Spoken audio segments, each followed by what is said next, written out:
నేటితో ముగియనున్న ఎమ్మెల్సీ ఎన్నికల ప్రచారం 27న ఉదయం 8 గంటల నుంచి పోలింగ్. పట్టభద్రుల స్థానాల్లో విజయంపై కాంగ్రెస్ ధీమా. 3 స్థానాల్లో గెలుపు తమదేనంటున్న బీజేపీ. ఎస్ఎల్బీసీ టన్నెల్లో చిక్కుకున్న వారి జాడ కోసం కొనసాగుతున్న రెస్క్యూ ఆపరేషన్.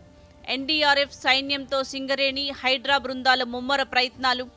బాధిత కుటుంబాలకు అండగా ఉంటామని రాష్ట్ర ప్రభుత్వం భరోసా. మైనింగ్ రంగంలో పరస్పర సహకారం, భాగస్వామ్యంపై క్వీన్స్లాండ్తో సహా తెలంగాణ కీలక ఒప్పందం.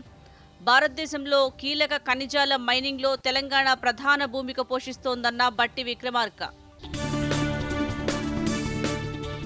తెలుగు రాష్ట్రాల్లో ఎమ్మెల్యే కోట, ఎమ్మెల్సీ ఎన్నికల షెడ్యూల్ విడుదల. మార్చి 10న నామినేషన్లు, మార్చి 20న పోలింగ్, అదే రోజు కౌంటింగ్.